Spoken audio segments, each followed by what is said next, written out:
Muy buenas tardes con todos quienes nos acompañan desde esta plataforma Zoom y desde nuestro Facebook Live.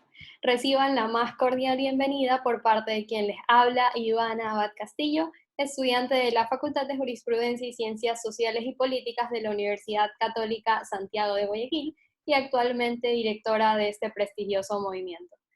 Una vez más, tengo el agrado de ser su moderadora en este cuarto foro jurídico académico realizado por el movimiento político estudiantil Verum 99, manteniéndose siempre a la vanguardia en pro de la excelencia académica. El día de hoy tenemos el honor de contar con la presencia de un reconocido profesional del derecho y apreciado docente de nuestra facultad. Invito a la audiencia en general a hacerle las preguntas que consideren necesarias previo a la finalización de su ponencia, una vez que se active el chat. Sin más preámbulos y para iniciar este foro, contamos con la ponencia del magíster Johnny de la Pared Darquea, abogado y máster en Derecho Constitucional por la Universidad Católica Santiago de Guayaquil. Es docente catedrático de la Universidad Católica Santiago de Guayaquil, de la Universidad de Especialidades Espíritu Santo y en la Universidad Ecotec y la San Francisco de Quito. Es abogado litigante, especialista en las áreas del derecho constitucional, derecho civil, derecho laboral, derecho procesal y contencioso administrativo. Se encuentra autorizado por la Barra de Abogados del Estado de Nueva York y es socio de la firma de La Pared Plaza. Bienvenido, abogado de La Pared, muchísimas gracias por aceptar nuestra invitación.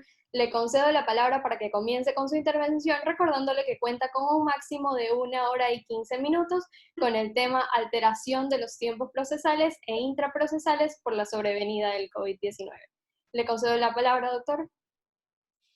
Muchas gracias, Ivana. Muchas gracias por la gentil invitación que me han hecho a través del movimiento para participar en este foro, alteración de tiempos procesales e intraprocesales por la sobrevenida del COVID-19. En primer lugar, quiero expresarles a todos mi agrado por estar aquí y mi anhelo de que todos los que nos están siguiendo desde diferentes plataformas y desde diferentes rincones del mundo a través de la tecnología se encuentren con una muy buena salud, al igual que sus familiares. Hemos pasado, estamos pasando y quizás continuaremos atravesando momentos muy difíciles, pérdidas de apreciados amigos, reconocidos familiares, pero aquí estamos tratando de hacer academia y ustedes también nutriéndose de diferentes criterios. Siempre parto de que lo que expondré a continuación no es la verdad absoluta. Sencillamente es un criterio de uno más de ustedes con el que puede efectivamente concordar o no hacerlo. Así que están bienvenidos. Espero que todos se encuentren muy bien de salud y al final de este foro procederemos a contestar las preguntas que puedan surgir de la intervención de los siguientes minutos. Aprovecho para saludar a todas las personas que nos están siguiendo. Cuando los momentos difíciles estaban por llegar, ninguno de nosotros avisoró cuán profundo iba a ser un desenlace de desesperación y de angustia. Sobra decir los hechos que hemos vivido en estos días, producto de la presencia del COVID-19, no solamente en Ecuador, sino en el mundo. Podremos decir enfáticamente que el mundo se ha paralizado, se ha suspendido en las actividades cotidianas por la aparición de este virus. Y dentro de esa suspensión y de alteración de los eventos a los cuales estábamos acostumbrados, la función judicial, las diferentes dependencias administrativas del país también de forma automática paralizaron sus actividades, de hecho y luego en derecho. Nuestra preocupación como profesionales de la justicia, como abogados, radica en saber cuáles son las posibles consecuencias que esta suspensión y alteración provoca en nuestras vidas como profesionales, sin olvidar también la angustia por la que pueden atravesar muchos profesionales y también, por sobre todo, a quienes finalmente nosotros nos debemos, nuestros clientes. Para muchos de ellos, nuestros clientes no van a alcanzar a comprender las dificultades que desde el punto de vista práctico tenemos hoy por hoy los abogados. Tienen hoy por hoy los asistentes de los abogados. Y las vamos a ir desarrollando en el siguiente foro y en los siguientes minutos. Uno de los efectos inmediatos que ha tenido esta alteración de los tiempos es la gran cantidad de causas que no han podido ser presentadas a la función judicial. Cuando hablamos de causa, hablamos de causas para conocimiento de la función judicial. ¿Producto de qué? Producto de aquellas que estaban por presentarse y que no pudieron presentarse a raíz del 17 de marzo en lo sucesivo. Algunas otras de aquellas sobrevinientes que efectivamente debían ser presentadas por los momentos, algunos de ellos trágicos, por los que hemos atravesado. Y en tercer lugar, aquellas que se han venido registrando con posterioridad y que se seguirán repercutiendo a través del tiempo. Todo esto en las diferentes unidades judiciales, en las diferentes áreas del derecho: penal, civil, niñez, laboral, contencioso administrativo, contencioso tributario, etc. Surgen entonces, desde el punto de vista del análisis que nosotros tenemos que hacer, ¿qué situación hacemos? ¿Qué situación analizamos con aquellas actividades consideradas preprocesales? Muy bien. Y la pregunta que entonces nos tenemos que hacer es, ¿qué sucede si tenemos que fabricar el caso en estos días y tenemos que obtener prueba? La obtención de prueba puede significarnos para nosotros los abogados un verdadero dolor de cabeza. ¿Por qué digo eso? Porque ustedes saben perfectamente que en estos días la atención notarial estuvo gran parte del tiempo suspendida. Desde la semana pasada, en el caso de Guayaquil, hace algunos días más en el resto del Ecuador, la atención de notarías es una atención parcial, por turnos. De tal suerte que, además de ser parcial, no es que los notarios pueden realizar cualquier tipo de actividad, sino solamente la que ha sido prevista por el Consejo de la Judicatura a través de sus resoluciones. Esto está siendo objetado por una gran cantidad de abogados. Y lo explico muy brevemente. Es angustiante para muchos ecuatorianos la situación económica por la que estamos atravesando. Algunos de los empleadores no han podido pagar las remuneraciones de sus trabajadores. Algunos de ellos quieren inclusive prestar, acceder a créditos bancarios. Sin embargo, cuando van al banco, el banco, como lo es lógico pensar, les va a solicitar para la respectiva emisión del crédito un estudio pormenorizado de su situación económica que podrían cumplirla, pero en segundo lugar, deben gestionar efectivamente una garantía que, por regla general, es una garantía real que se constituye a favor de la institución financiera. Sin embargo, hoy por hoy, esas garantías reales están limitadas. ¿Y por qué limitadas? Porque lamentablemente los notarios no pueden hacer más allá de los actos que han sido autorizados por el Consejo de la Judicatura.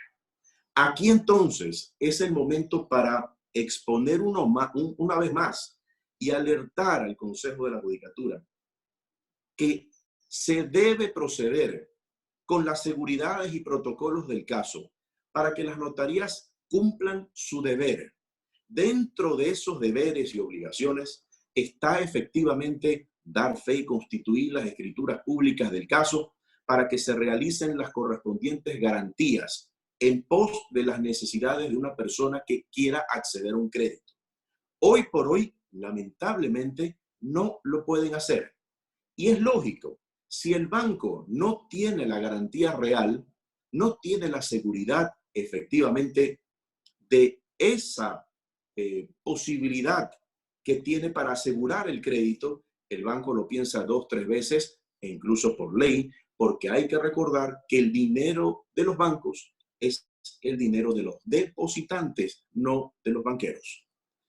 Si esto fuera resuelto rápidamente, se abrirían una serie de puertas y alternativas para aquellas empresas y aquellas personas que están necesitando acceder a créditos. Y no voy inclusive a analizar el tema de las empresas, sino inclusive para aquellas personas que quieran vender bienes que podrían llegar a ser muebles como vehículos. Hay una dificultad entonces práctica a la hora de la atención de las notarías que debe ser revisado por el Consejo de la Judicatura. Es una cuestión de supervivencia de acuerdo a lo que estamos atravesando. Si no hay notarías que puedan hacer todas las situaciones de capacidad, todas las situaciones que por ley, de acuerdo a la ley notarial, pueden hacer, entonces la pregunta es, ¿cómo podríamos llegar a obtener determinadas pruebas? Hoy por hoy, eso parece casi imposible. Pero si analizamos aún más los efectos de la actividad preprocesal, estamos en un verdadero callejón casi que sin salida. Porque la gran pregunta que nos tenemos que hacer es, ¿y si en este momento, como todos sabemos, no se pueden presentar demandas a la justicia ordinaria, podríamos eventualmente autofabricarnos o fabricar diligencias preprocesales? La gran respuesta a esta incógnita es no podemos, porque lamentablemente los juzgados y las unidades judiciales que se encuentran en capacidad y con la posibilidad de hacer esta clase de diligencias no la pueden hacer por decisión del Consejo de la Judicatura. De ahí en más nos surgen varias situaciones. ¿Qué sucede si una persona que está gravemente enferma debe declarar y lamentablemente no podíamos acceder a una declaración anticipada? Lamentablemente no pudiéramos acceder a una inspección judicial porque el tiempo puede borrar los vestigios. Estos son los problemas que nosotros tenemos que dimensionar. Imagínense ustedes una cantidad de fallecidos importantes que en su momento hubieran querido hacer un testamento o dejar las cosas con la suficiente planificación y por el virus no lo pudieron hacer y encima porque las notarías se encuentran o se encontraban cerradas en su totalidad. Frente a este escenario entonces, en función de un análisis preprocesal, es conveniente que el Consejo de la Judicatura revise esta decisión, porque de persistir en esta situación por la que estamos atravesando, vamos a seguir con un gran problema, el problema de la falta de crédito para aquellas empresas y personas naturales que estén por situación de sobrevivencia en necesidad de adquirirlo. Recuerdo una vez más que sin la garantía real, un banco no va a entregar un solo centavo y el banco hace bien. El tema es cómo efectivamente resolvemos esta situación preprocesal que queda en manos únicamente del Consejo de la Judicatura. En segundo lugar, dentro de un análisis procesal, tenemos que analizar diferentes situaciones que están marcando el camino de lo que hoy por hoy tenemos. En primer lugar, el análisis de la resolución del Consejo de la Judicatura y de la Corte Nacional de Justicia que dispuso la suspensión de términos en todos los procesos judiciales. Y aquí se engloba absolutamente todas las áreas del derecho. En segundo lugar, un signo de interrogación enorme. Las audiencias y los actos procesales que se encuentran hoy por hoy suspendidos con base en estas resoluciones del Consejo de la Judicatura y de la Corte Nacional. ¿Cómo se las podrá implementar en lo sucesivo? Porque tenemos un pequeño gran problema. El COVID, este virus, no se va a ir de la noche a la mañana.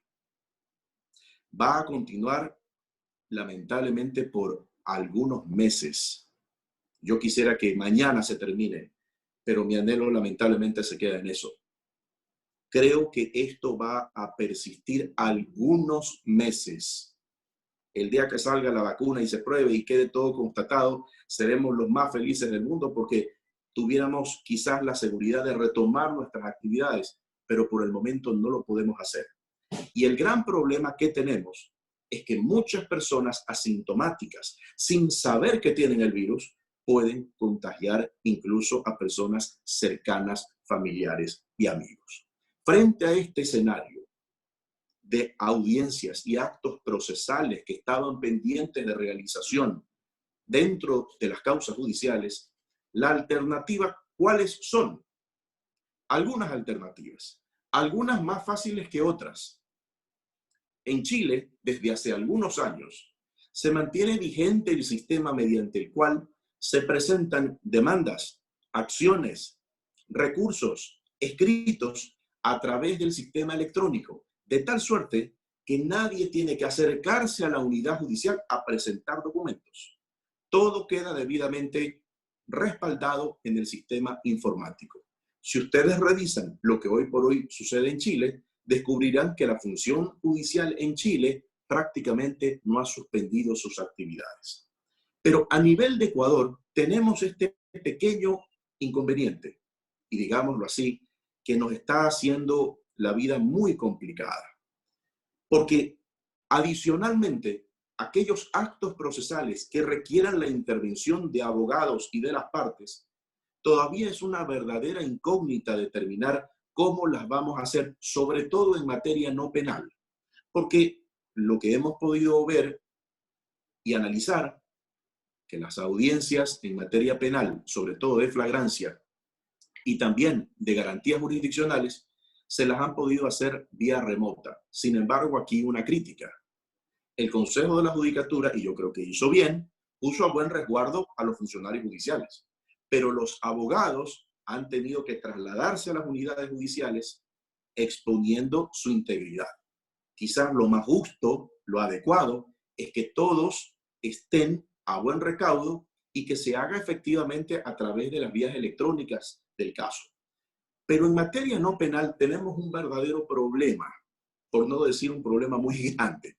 El problema es que con la expedición del COGEP, cada una de las audiencias tiene una razón de ser y la práctica, eminentemente el anuncio y la práctica de prueba, debe realizarse en la audiencia, respetando el principio de contradicción. Y entonces, si requiere nuestra presencia, sobre todo por el manejo procesal, lo deseable en algún momento es hacer una audiencia telemática, pero contando con el proceso debidamente escaneado, el proceso íntegro, para que la otra parte también lo pueda revisar y hacer sus comentarios y ejercer el principio de contradicción. Eso, en este momento, de forma personal, lo veo distante. Entonces, la incógnita se basa en ¿qué? En saber cómo vamos a cumplir en lo sucesivo esas audiencias que deben cumplirse, porque de lo contrario estaríamos violando el debido proceso en todas esas causas. Y cuando hablo de las causas, no solamente me estoy refiriendo al área penal, sino también al área no penal. Y lo segundo, que debe ser muy analizado por el Consejo de la Judicatura, es que hoy por hoy la carga procesal que tienen los juzgados hace que su trabajo se dilate. Nosotros lo palpamos de forma diaria. Los asistentes de los abogados lo palpan de forma diaria. Hay mucho trabajo. Hay muchas causas que ingresan. Hoy, en este momento, no solo existen las causas represadas. ¿Se imaginan ustedes cuando se anuncie el regreso a actividades de la función judicial? ¿Qué les quiero decir con esto? Que si no se implementa un sistema mediante el cual se puedan aceptar la presentación de demandas y presentación de escritos, vamos entonces a poder ver en todas las unidades judiciales del país largas filas por presentar escritos, largas filas de abogados solicitando requerimientos.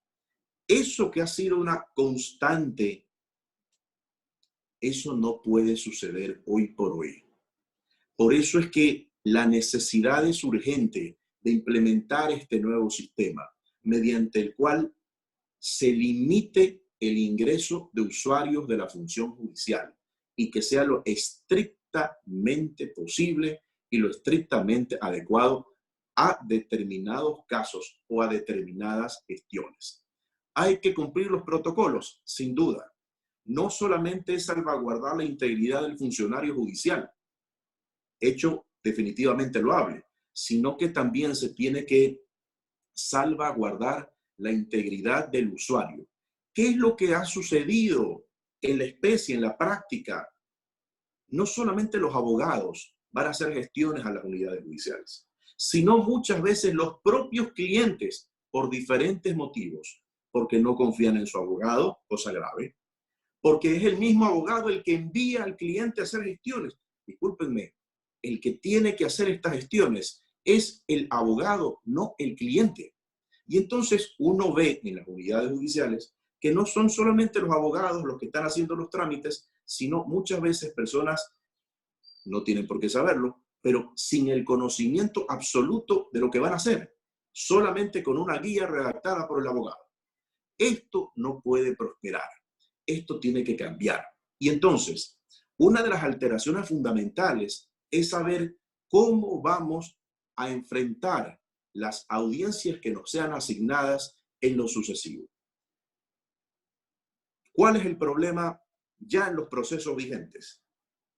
Todas las audiencias que hayan sido pautadas, señaladas en estos días, automáticamente no se pudieron realizar. Se tendrán que poner las razones correspondientes en los procesos y eso trae una consecuencia, que el juez deba señalar un nuevo día y hora. ¿Qué tiempo nos va a tomar la realización de nuevas audiencias? Si de hecho, antes del problema en el que nos encontramos, ya teníamos un retraso en el despacho. Y entonces vamos a encontrarnos con casos en que una audiencia preliminar podría demorar un año. Y quizás ustedes me digan, no es posible que eso dure un año. Yo tengo un caso en el que la audiencia preliminar, señores, va a durar casi 2 años a través de suspensiones y de reinstalación. 2 años para la audiencia preliminar. No quisiera preguntar cuánto va a durar la audiencia de juicio en ese caso. Pero todo esto trae retrasos. Y entonces esos retrasos van a poner en una situación de angustia a muchas de las personas que acceden al sistema judicial, a nuestros clientes, a quienes finalmente les tendríamos que explicar qué podemos hacer y qué alternativas tenemos frente a un proceso judicial, que si antes demoraba, ahora va a demorar mucho más por obvias razones. El problema fundamental que tenemos en ciernes es que la realización de las audiencias telemáticas tendría que ser implementado con una reforma al COGEP, reforma y reforma, porque lamentablemente hoy por hoy tenemos muchas dificultades para su aplicación, siempre que lo querramos hacer de forma correcta. ¿Qué debería suceder? ¿Qué cosas deberían de cambiar para poder tener una vigencia en todos estos aspectos de términos, de plazos? Tengo que ser lo suficientemente sincero para decirles que en la ley hay muchos términos que son legales, pero muchos de esos términos en la práctica no se cumplen. ¿Y por qué no se cumplen? Por muchos motivos. Uno de esos motivos es la carga procesal. En algunas materias es imposible tener una audiencia. Era imposible en febrero de este año tener una audiencia en el mismo 2020. ¿Qué quiero decir? Que ya ponían audiencias en el 2021. Si el cliente no estuviera al lado de nosotros cuando hacen ese señalamiento para el 2021, el cliente desconfiaría de nosotros, pero eso es una realidad. Las agendas de los juzgados y tribunales muchas veces están copadas. ¿Por qué les digo todos estos antecedentes? Porque en cada una de las áreas del derecho que hoy por hoy tenemos, hay situaciones y consecuencias a raíz de lo que estamos viviendo. Dos fenómenos, uno de salud y el otro económico. Y el económico se siente con mucho peso día tras día. En el mundo civil, ¿cuáles son las consecuencias? ¿Qué es lo que se está viendo? ¿Qué es lo que seguramente se va a presentar cuando se reactive la actividad en las unidades judiciales del país? Temas relacionados con las obligaciones, deudas, señores. Hoy por hoy en el Ecuador, prácticamente todo el mundo tiene deudas. Sí, hoy compran, hoy se alimentan, pero la pregunta es, ¿y cómo lo hacen? Tarjeta de crédito, ahorros, los que han tenido la previsión de ahorrar, de tal suerte que luego de todos estos días, podríamos decir que los ecuatorianos día tras día somos un poco más pobres, porque la gran mayoría se maneja hoy por hoy con tarjetas de crédito. Pero la tarjeta de crédito tiene un límite y además no es que la tarjeta de crédito nos va a perdonar ad infinitum. En algún momento hay que pagar la tarjeta de crédito. Esas obligaciones en algún momento van a tener que ser satisfechas. Y entonces, los que no cumplan con las obligaciones, muy probablemente van a ser demandados. Podríamos calificar a la tarjeta de crédito, al banco, de malo, de perverso. Yo no lo podría hacer. Sencillamente, cuando uno contrae una obligación, uno tiene que efectivamente cumplir la obligación. Además, si el banco no recupera o la tarjeta de crédito no recupera, se está metiendo en un problema. Porque si no recupera esa deuda y no recupera las otras, ¿cómo va a pagar efectivamente al depositante cuando quiera hacer uso de su dinero? Por tanto, en el tema civil, las obligaciones van a estar a la orden del día en cuanto a la presentación de demandas. En segundo lugar, la cantidad de demandas por temas relacionados con incumplimientos contractuales.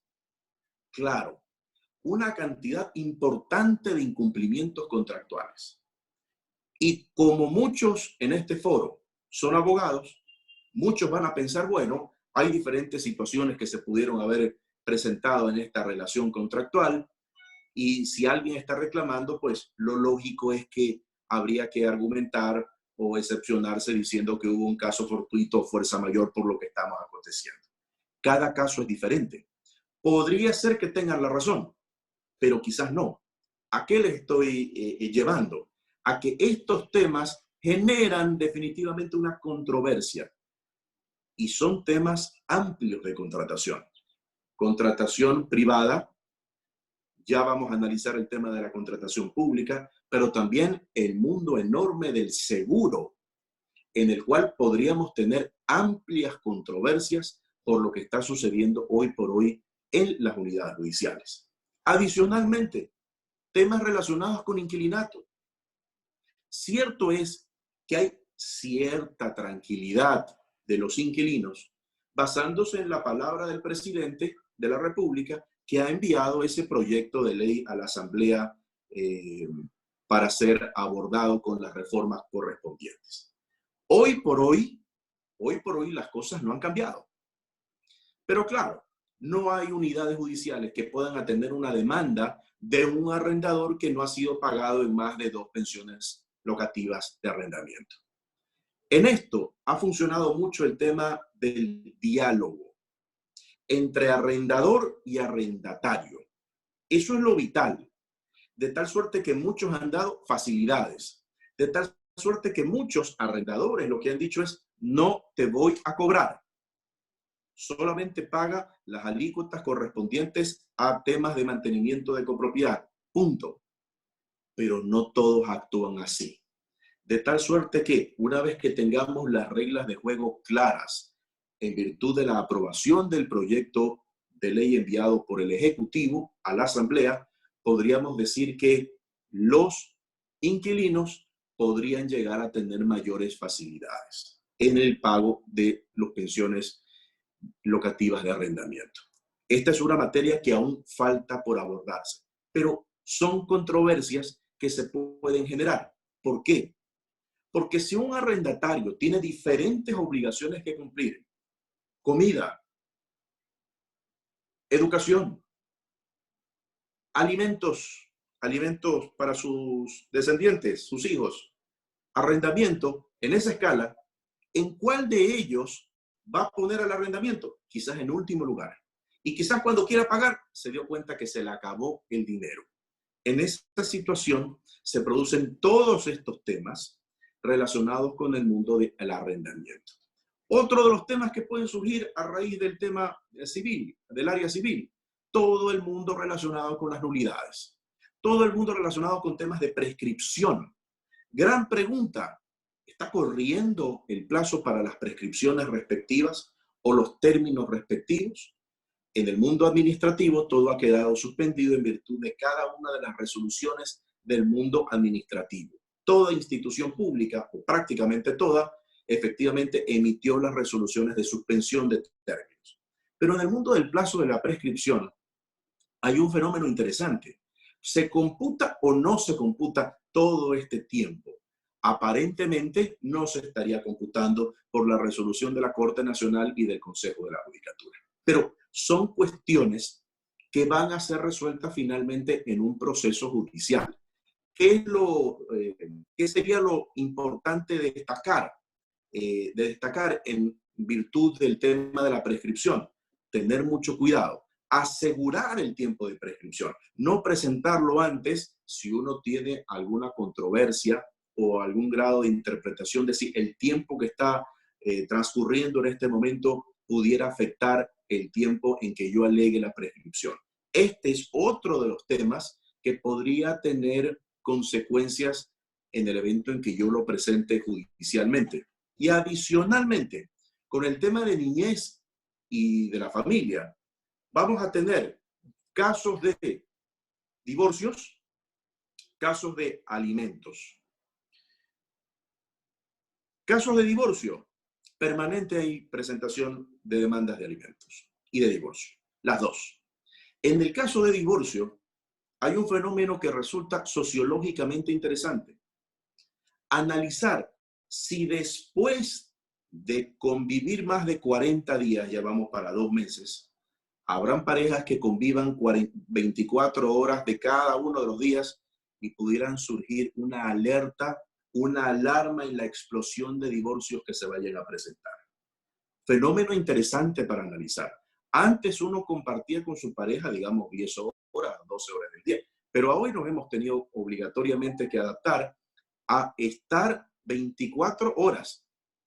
Dentro de esto pudieran presentarse una escalada demandante de divorcios, y divorcios definitivamente de diferentes formas. Aquellos de mutuo consentimiento, en donde se ha podido llegar a una flexibilización en las pretensiones, o aquellos casos de divorcio litigioso, con todos los problemas que esto podría generar.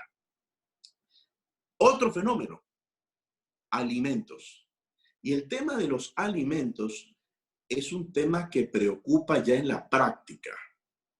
¿Por qué? Si están en un proceso judicial, habría que determinar si se está dentro del término correspondiente para presentar la prueba. Es decir, con la contestación a la demanda, bien enfocado que en materia de alimentos, el demandado es quien tiene la carga de la prueba. Pero la pregunta es, ¿y si la pensión ya está fijada y ha sido pagada mensualmente y lo ha venido haciendo el alimentante de forma regular, pero ese alimentante que paga la pensión mensual de forma regular, se pudo haber quedado sin trabajo, lo cual hoy por hoy casi que es el pan diario y permanente en el Ecuador. Le pudieron haber dicho, te rebajo la remuneración. De acuerdo con la ley y con las resoluciones ministeriales, los acuerdos ministeriales, eso es posible hasta un 25%. Pero también le pudieron haber dicho en su empresa, estás despedido, te voy a entregar la liquidación que te corresponde. Pero en el peor de los casos, le pudieron haber dicho, estás despedido, y la terminación de la relación laboral se basa en el caso fortuito o la fuerza mayor, conforme el artículo 169, numeral 6 del Código del Trabajo. ¿Qué puede hacer el alimentante frente a ese escenario? ¿Qué puede hacer? Si antes pagaba una pensión de $500 y hoy está sin trabajo, ¿cómo la puede seguir manteniendo? Y no es que ya no voy a seguir pagando los alimentos, porque la persona no desaparece, el menor no desaparece. Tiene que regularse. Tendrá que solicitar entonces una disminución de las pensiones. Y por el otro lado, antes de ir a solicitar una disminución de las pensiones, intentar hablar con la madre o el padre que recibe los alimentos para intentar llegar a un acuerdo. Habrán casos en que se llegue a acuerdo, porque esto es clave y lo vamos a ver al final de esta charla. Pero habrán otros casos en que lamentablemente no se llegue a un acuerdo. Y entonces el proceso judicial va a tener que darse, presentarse, y el juez va a tener que analizar todos los elementos del juicio. Si una persona estuviera recibiendo como remuneración $1,000 mensuales, y tiene 5 hijos, ¿a cuánto le asignan la pensión por hijo? Bien entendiendo que necesita el alimentante para su cómoda sustentación todos los respaldos del caso. Pero puede llegar un momento en que esta persona que reciba $1,000 mensuales se quede sin trabajo y ni siquiera le entreguen una liquidación que por ley debía recibir. Esto nos lleva también a pensar que dentro de este escenario vamos a tener casos laborales. Como les decía, hoy por hoy, todos los días en el Ecuador se están terminando los contratos de trabajo de diferentes maneras.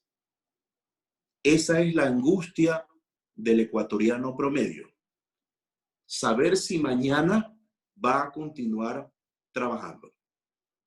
De tal suerte que en los juzgados de trabajo vamos a tener una polémica, diría yo, muy amplia, en el sentido de si era legal o no era legal lo que muchas de las empresas y empleadores han hecho en estos tiempos de crisis.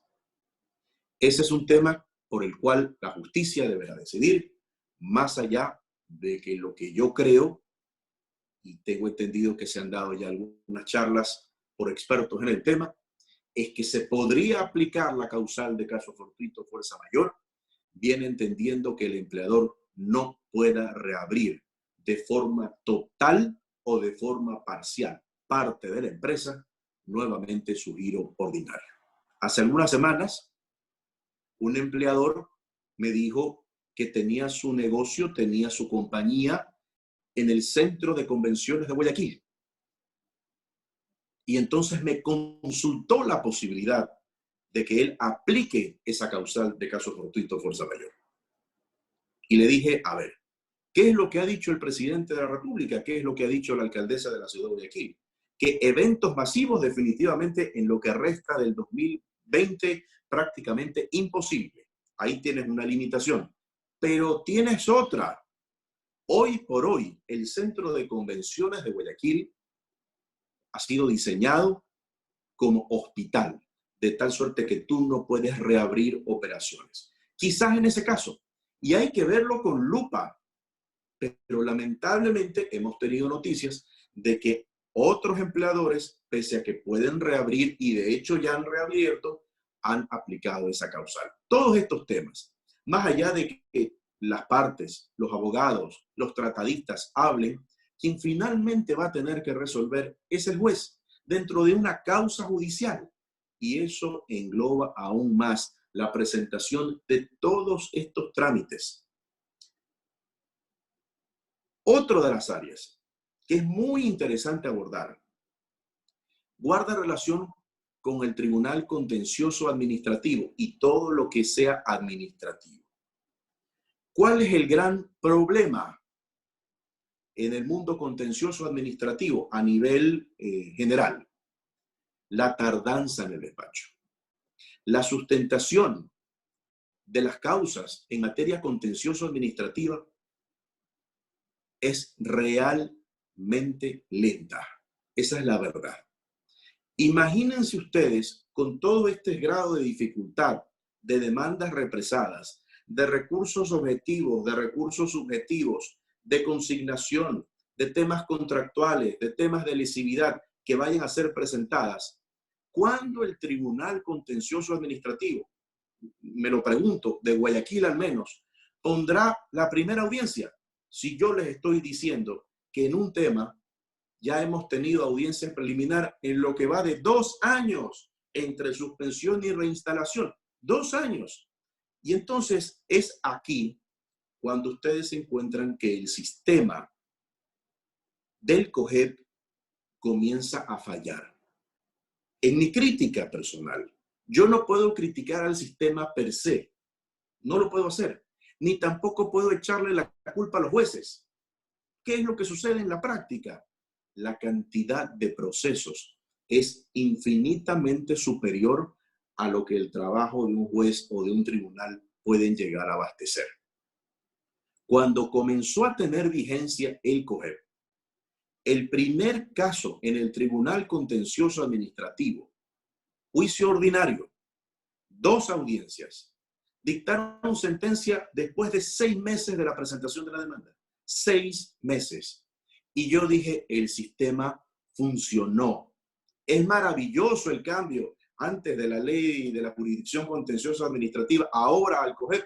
Es maravilloso. Estamos alcanzando el cielo. Y sin embargo, hoy por hoy los procesos son demasiado lentos. Claro, ya los estamos asimilando a lo que teníamos antes en el Tribunal Contencioso Administrativo anterior, cuando un proceso podía demorarse 6, 7 años. Ese es el grado de dificultad. Y en el caso que les estoy contando, en que se resolvió el proceso en 6 meses, la institución pública interpuso recurso de casación y el recurso de casación fue resuelto en 2 meses. Es decir, en 8 meses ya teníamos resuelto el caso. El más contento, el cliente porque ganó. Y el segundo más contento, el abogado porque cobró. Ustedes van a tener estos casos en donde, claro, muchos de estas situaciones que se presentan nos dejan una gran interrogante. ¿Qué es lo que va a pasar? Y retorno al punto de inicio. ¿Qué vamos a tener y cómo se van a dar las audiencias? ¿Cómo vamos a asistir los abogados si es que debemos de asistir de forma obligatoria? Ya me dijeron que quizás ya no tengamos que hacerlo en todas estas audiencias, pero necesitamos definitivamente ver el proceso, que se cumpla con el principio de contradicción, etcétera, etcétera, etcétera. ¿Cómo hacemos frente entonces a esta situación, a este escenario adverso que tenemos no solamente en la función judicial, sino a nivel país? Uno de los primeros pensamientos que debemos tener quienes somos profesionales del derecho, asistentes del derecho, es si es buena idea acudir frente a todos estos conflictos que se podrían originar de forma directa a la función judicial. Ese es el primer pensamiento que nos tenemos que plantear. ¿Es buena idea ir de forma directa a la función judicial? Con este escenario, con estos antecedentes, ¿cuál debe ser el papel de nosotros como asesores legales recomendándole las mejores opciones al cliente? ¿Qué tipo de opciones? ¿Qué tipo de alternativas? Siempre va a quedar la posibilidad de que las partes tengan una mediación. Siempre va a quedar la posibilidad de que las partes realicen una transacción. Siempre va a quedar la posibilidad de que las partes concilien. Pero para que eso ocurra, el requisito sine qua non en toda negociación es la flexibilidad de las partes y también la flexibilidad de los abogados. Si cada parte se encapricha, se empecina y no cede, entonces no vamos a llegar a acuerdos.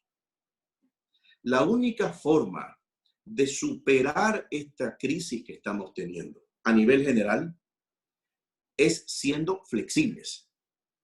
Y en esa flexibilización, como lo he dicho, también vamos los abogados. Los abogados no estamos ajenos a esta situación. ¿Y por qué lo digo? Porque si antes de esta crisis,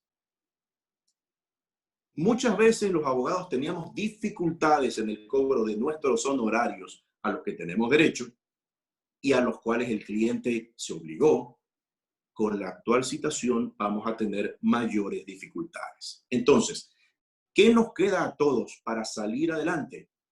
Flexibilización de nuestros puntos. Si la parte se empecina en decir, yo quiero que me pagues los $100,000 que me debes y los 100,000 y los 100,000 y no cedo nada, y la otra parte, por el contrario, va a decir, no te debo nada o no te quiero pagar nada, definitivamente que no se va a llegar a un acuerdo. Pero si cada parte cede, entonces podríamos ahorrarnos el tema judicial, quizás inclusive en desmedro de honorarios de abogado, pero finalmente el tema es ayudar al cliente, solucionarle el problema al cliente.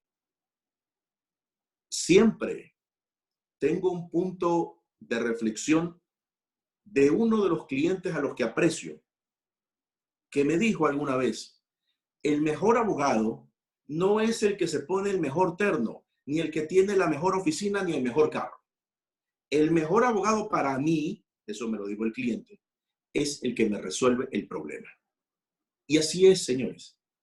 Si se pueden resolver los problemas sin necesidad de ir a la función judicial, es un excelente escenario siempre y cuando el cliente no resulte agraviado con esta situación. Y en gran medida eso depende ya del cliente con las pautas a su abogado.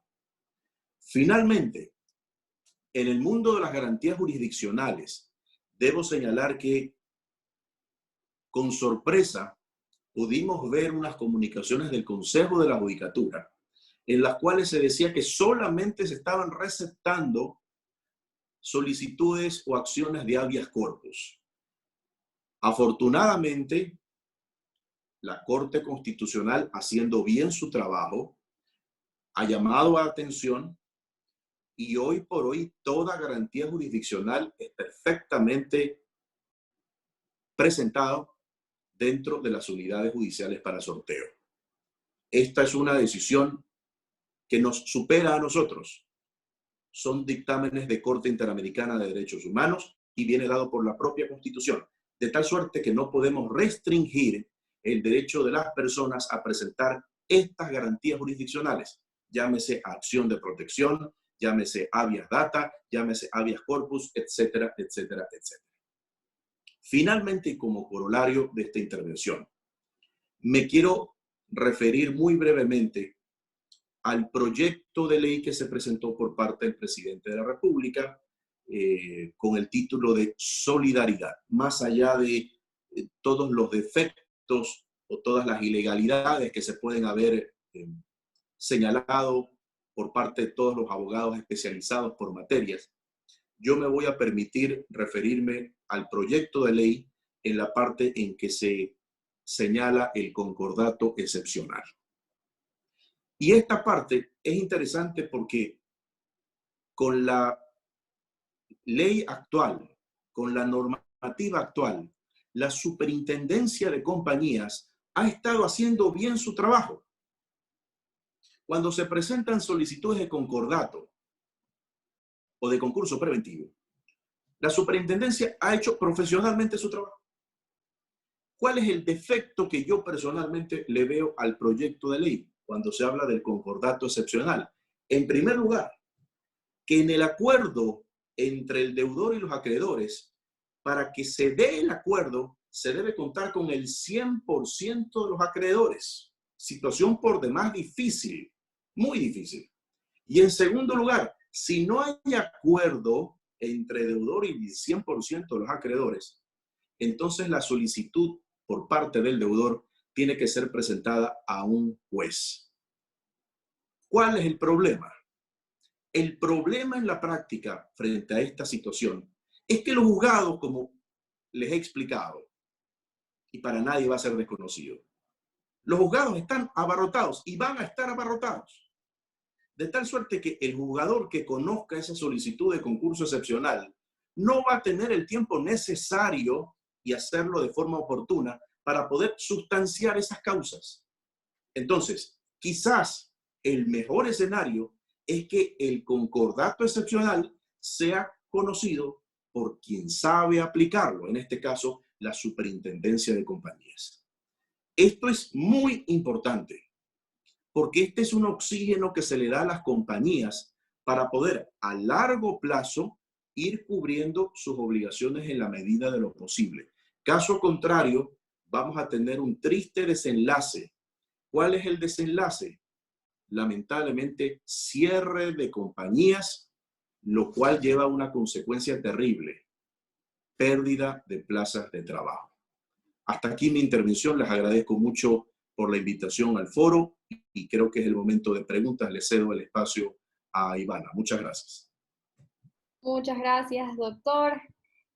Siempre es un honor para nosotros, quienes hemos sido sus alumnos, escucharlo. Doy paso al foro de preguntas. La primera pregunta está por el usuario Andrés Calvas. Le vamos a activar el micrófono para que le formule directamente a usted la pregunta. Doctor, muy buenas tardes. La pregunta específicamente es, si recordamos, hace poco se dictó la sentencia del caso Sobornos y no hay plazo, en realidad en este momento no hay término de plazo ni la oportunidad de que se proceda con la apelación al fallo. ¿Usted cree, y esta no es una pregunta técnica, esta es una pregunta más personal, ¿usted cree que se beneficia a alguna de las partes con esta suspensión de los términos para preparar más allá el fallo? Gracias por la pregunta.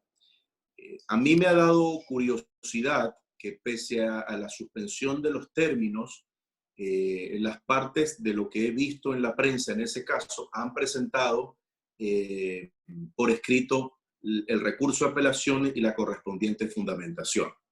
Sus razones tienen, no conozco totalmente el caso desde el punto de vista procesal. Sin embargo, siempre dar un espacio mayor produce obviamente una mejor preparación. ¿A qué me estoy refiriendo? Cuando se dicta sentencia oral en el mundo no penal, uno tiene la opción de apelar en la misma audiencia. Y claro, uno apela enojado si es que el juez no le ha dado la razón.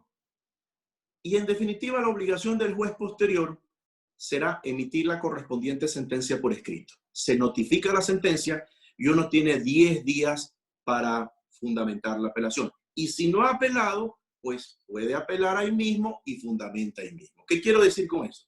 ¿Se imaginan ustedes aquellos casos en que estaba corriendo el término para fundamentar el recurso o para interponer el recurso y fundamentarlo, y justamente llegó el día de la suspensión de términos?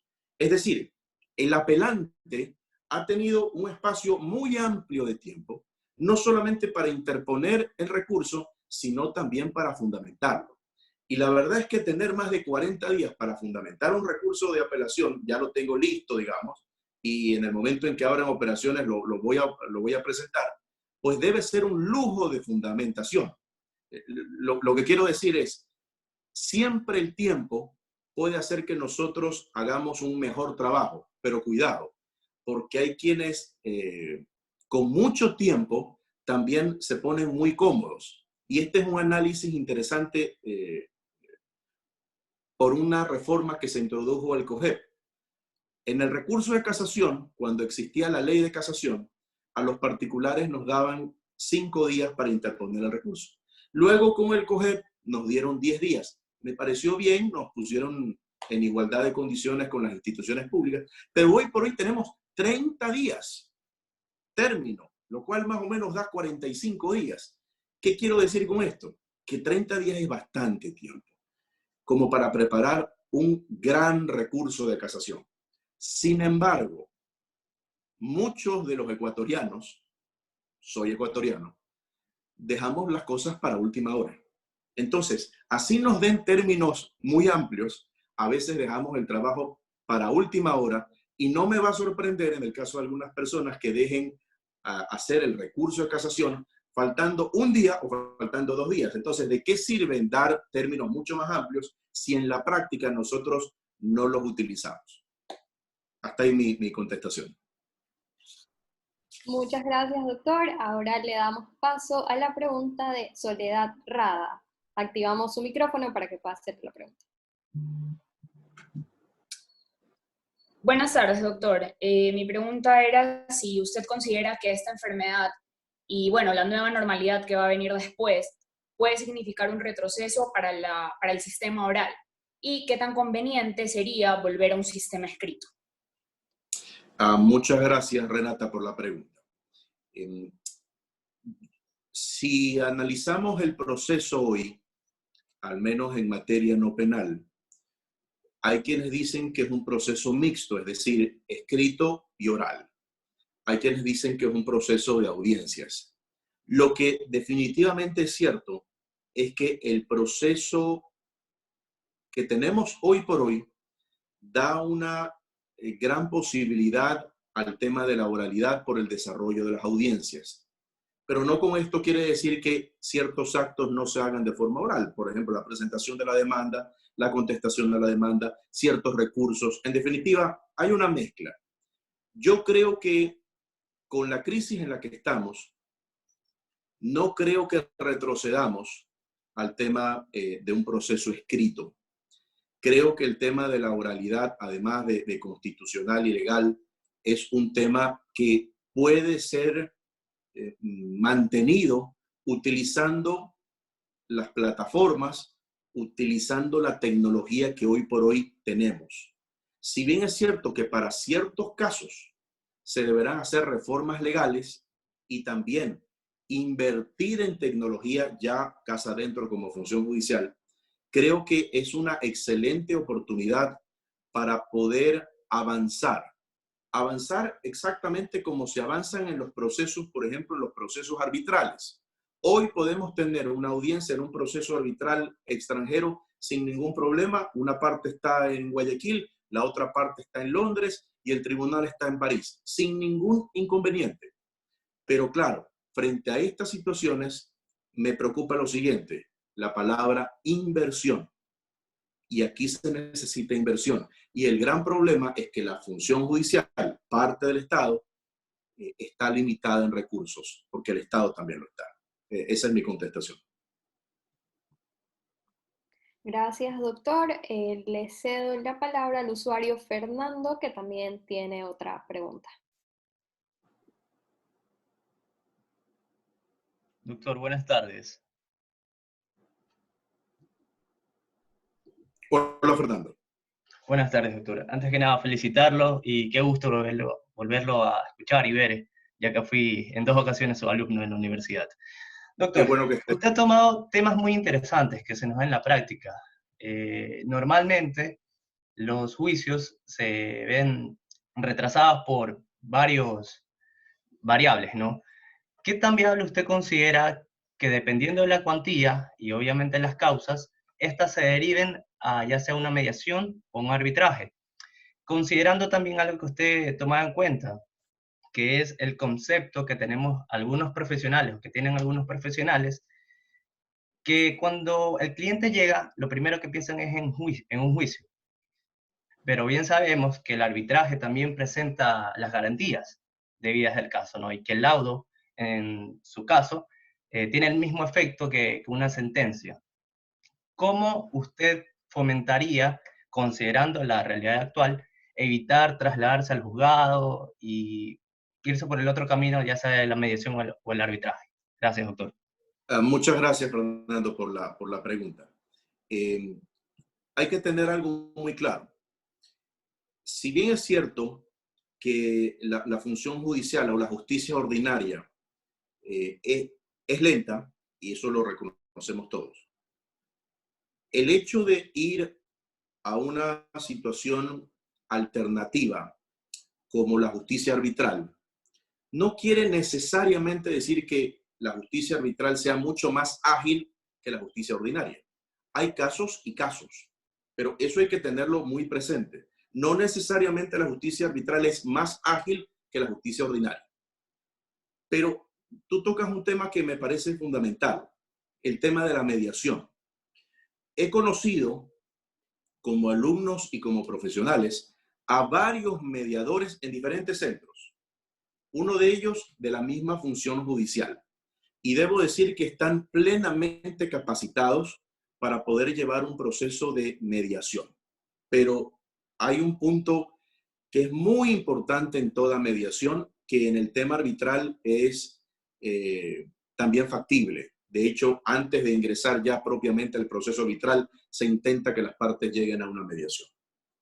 El mediador puede hacer todas las sugerencias, las iniciativas, puede plantear una serie de figuras, pero si las partes no ceden en las pretensiones, no vamos a llegar a ninguna solución y o nos vamos a la justicia ordinaria o nos vamos a la justicia arbitral.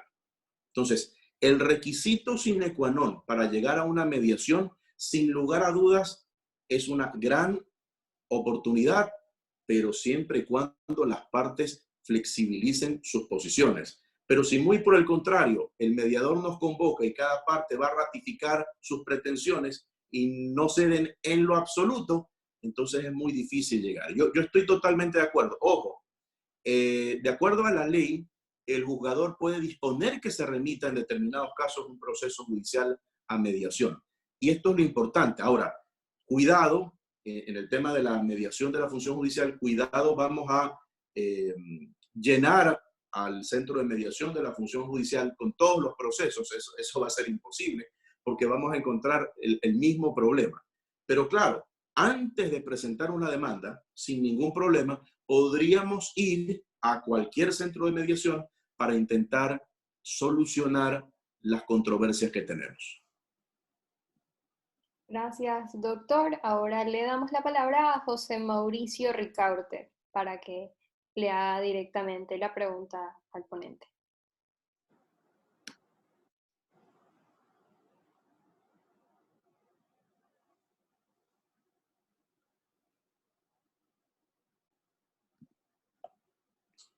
No sé si estamos teniendo un problema con el audio. Es que tenía el micrófono apagado, ahí me llegó la notificación. Ya. ¿Cómo está, doctor? Buenas tardes. Hola. Verá, yo tuve una cliente esta semana en la que lamentablemente tuvo que cerrar el negocio y bueno, pues por toda esta lamentable situación ya los ingresos se le fueron a cero. Ella vivía prácticamente el mes a mes porque era un nuevo emprendimiento, entonces no alcanzó su punto de equilibrio y tuvo que cerrarlo por justamente esta causa del COVID-19 y las resoluciones del COE nacional. Bueno, se dedica a educación inicial, pues, y tratar con niños es bastante delicado y peor no puede hacerlo. Y bueno, pues me consultó porque tenía alquilado un local, bueno, no un local, un contrato de arrendamiento y con todas las dudas del mundo, obviamente, José Mauricio, ¿qué puedo hacer? Porque tengo este contrato y bueno, pues aquí en el contrato no dice que yo solamente puedo terminarlo, pero es que yo ya no puedo pagar, no puedo pagar, no puedo pagar. Y yo obviamente, como yo le creo, le dije, bueno, vamos a redactarle una carta a la otra parte para explicarle los motivos primero por los cuales tú ya no puedes sostener la relación contractual. Y obviamente le pedí que recabe algunos testimonios, algo como para recabar una prueba de que efectivamente su negocio ya no podía seguir funcionando.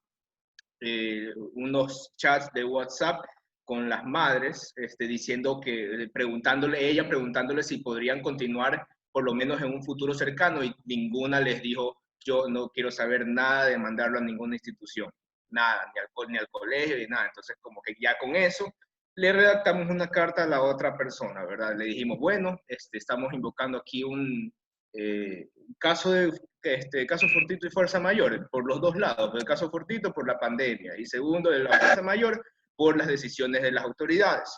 Nos responde, parece que también se asesoró la otra parte, nos dijo, bueno, recuerde que ustedes también están dentro de tienen un contrato. En el contrato no se ha especificado o detallado ninguna cláusula que se contemple la terminación contractual por caso fortuito o fuerza mayor. En ese sentido, el contrato cae. Entonces, justo estaba haciendo esta pregunta porque también se dan los contratos, obviamente eso está en la ley, bien específico, que las relaciones laborales pueden terminar por caso fortuito o fuerza mayor, pero caso civil como que me entró una duda cuando dijo el colega, me dijo, recuerde que los contratos son leyes para las partes. Entonces ahí me entró como que puede ser, no está dentro del contrato y bueno, me intenté forzarlo, pero igual me quedó esa duda, como que igual terminó aceptando la decisión porque sin plata no se puede seguir. Pero esa era mi duda, todavía tengo esa duda. O sea, igual régimen se puede aplicar en contratos laborales y contratos civiles, y cuáles serían las previsiones. Al menos yo creo que hice lo mejor que pude, lo mejor que tenía a la mano en ese momento. Entonces, no sé qué opina usted, doctor. Bien, muchas gracias José por la pregunta. Estas son preguntas de actualidad, de vigencia. Yo creo que hiciste bien con relación a la obtención de pruebas para poder terminar ese contrato. Con relación a la pregunta de que si en el contrato no se especificaba la posibilidad de terminarlo por caso fortuito o fuerza mayor, yo pregunto lo siguiente: si en el contrato no se indica que el incumplimiento de una parte a una de sus obligaciones contractuales hace que la otra parte tampoco cumpla su otra obligación, lo que se conoce como purga la mora. Yo les pregunto, si esto no existiera por escrito en el contrato, si no consta en el contrato, ¿no se aplica? La respuesta ahí es: todas estas estructuras, posibilidades, normativa que tenemos en el Código Civil, finalmente en el libro cuarto, es aplicable al mundo de los contratos. Al mundo de los contratos. Bien sea incorporada expresamente al contrato o no de forma taxativa. De tal suerte que en el evento que tú estás indicando, definitivamente la causal de caso fortuito fuerza mayor era correctamente aplicable. Esa es mi respuesta.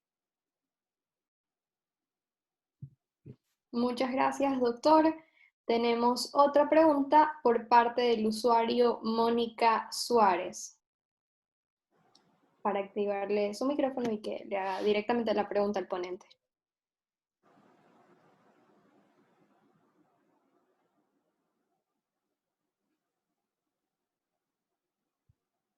Creo que estamos teniendo problemas con el audio de ella. Yo voy a proceder a hacerle la pregunta a usted para que en todo caso igual sea contestada. Doctor, la pregunta dice, en su criterio, ¿se encuentran o no suspendidos los términos para presentar acción extraordinaria de protección cuyo conocimiento estaban en sala no penal? Una muy buena pregunta. Acción extraordinaria de protección.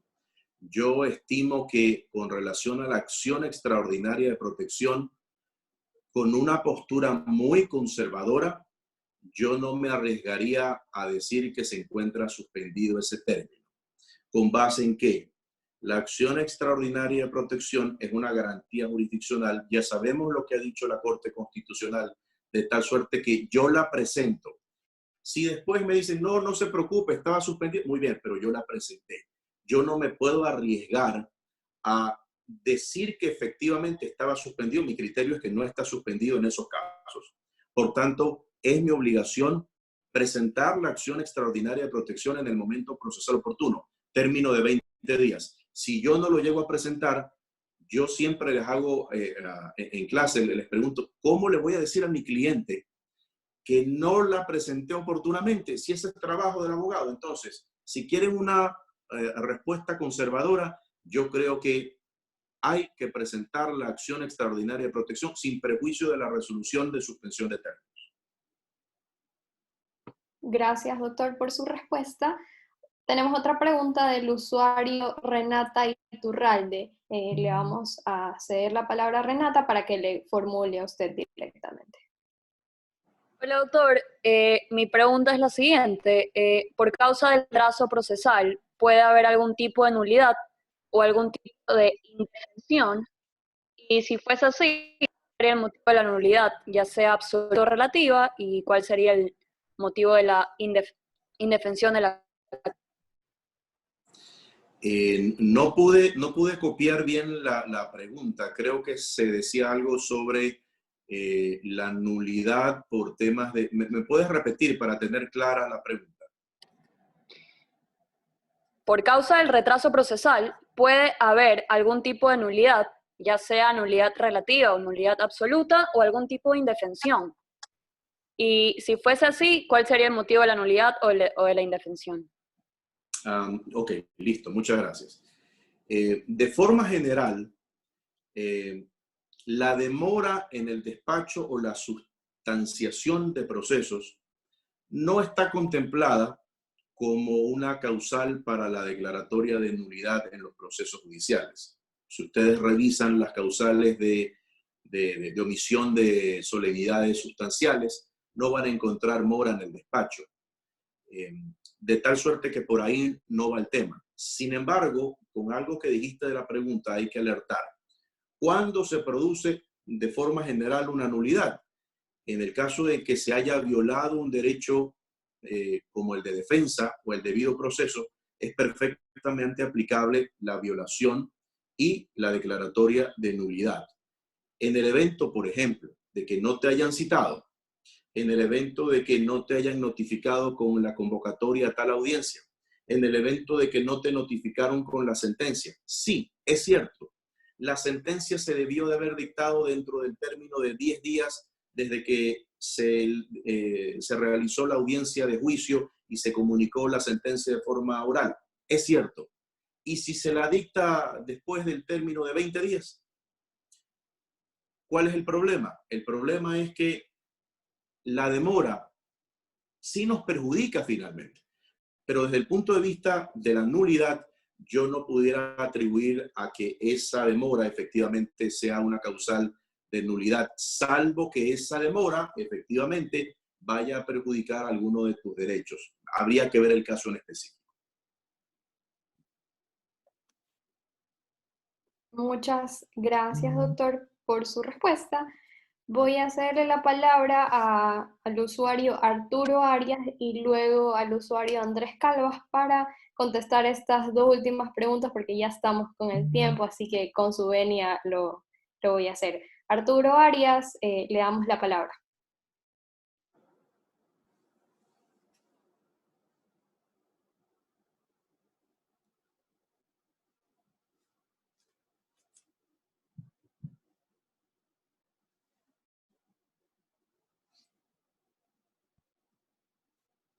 Arturo, creo, no sé si no nos escuchó. Voy igualmente a hacer la pregunta, doctor. ¿Qué pasa con las pruebas que perecen dentro de este periodo de tiempo? Dentro de este periodo de tiempo. Esa era una de las críticas que nosotros hacíamos al inicio de esta intervención. En las diligencias preprocesales, por ejemplo, cuando uno lo que busca es constituir, hacer la prueba, porque corre el riesgo de que con el tiempo desaparezca. El gran problema es que nos quedamos sin prueba. No tuvimos juez, no tuvimos actividad notarial, de tal suerte que difícilmente podríamos conseguir esa prueba, salvo que tengamos otra clase de prueba, como por ejemplo testigos que puedan aportar que ellos vieron tal o cual situación. Es lo que tendríamos a mano. Pero por ejemplo, si una persona estaba gravemente enferma y que lamentablemente falleció por esta situación que atravesamos y debía declarar, o una persona en los últimos días que se podía hacer viajó al exterior, hoy por hoy lamentablemente ya no podemos gestionar ninguna de esas declaraciones y por tanto nos habríamos quedado sin esa prueba como diligencia preprocesal. Entonces, habría que ver si tenemos pruebas adicionales para que soporten la que lamentablemente perdimos. Ese es un poco el escenario angustiante y por eso es que necesitamos que sobre todo la actividad notarial sea nuevamente puesta en marcha con todas las capacidades del caso. Ok, doctor. Y finalmente, la pregunta de Andrés Calvas. Le cedemos igualmente la palabra, esperamos no tener problemas también con su audio. En todo caso, si es así, yo haré la pregunta.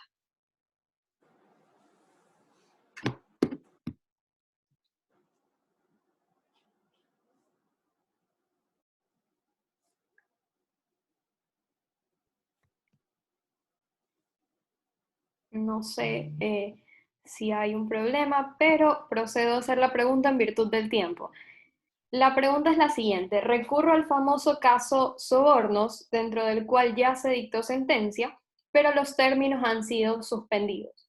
¿Cree usted que favorece a alguna de las partes el tener más tiempo para presentar su apelación al fallo?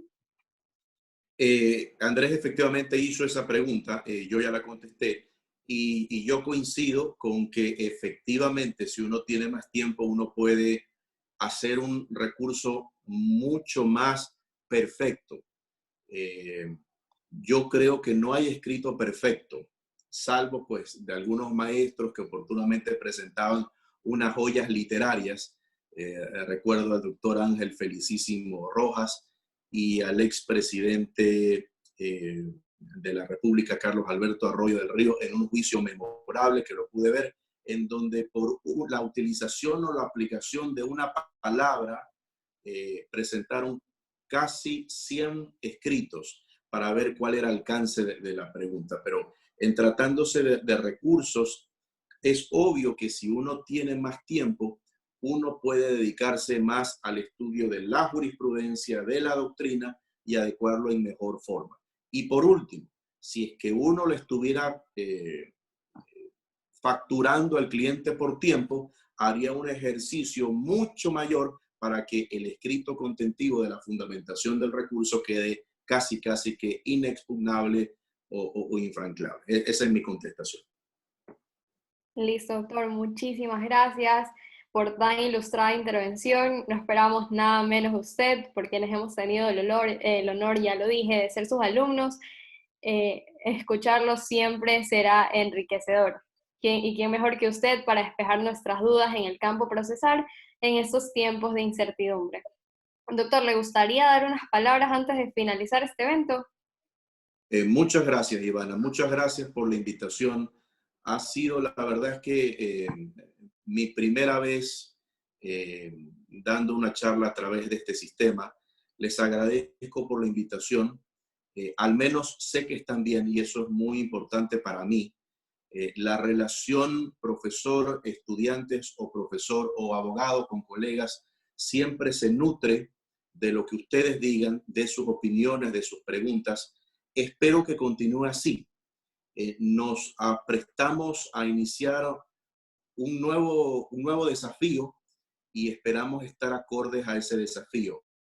Hay muchas dudas de parte de muchos de ustedes y también de parte nuestra, pero esas dudas las vamos a ir absolviendo poco a poco, de tal suerte que podamos dar lo mejor que cada uno de los profesores en el mundo del derecho tenemos, compartir lo que sepamos y sobre todo teniendo la seguridad de que todos se encuentran bien de salud, así como sus familiares. Mis mejores deseos para todos y nos reencontramos próximamente. Muchas gracias. Gracias, doctor, y gracias nuevamente a todos quienes nos acompañaron el día de hoy, con un agradecimiento especial a nuestro ilustre ponente. Les recordamos que todos nuestros eventos, al igual que los dos últimos, están siendo transmitidos por Facebook Live y que estarán también disponibles en YouTube y en Spotify.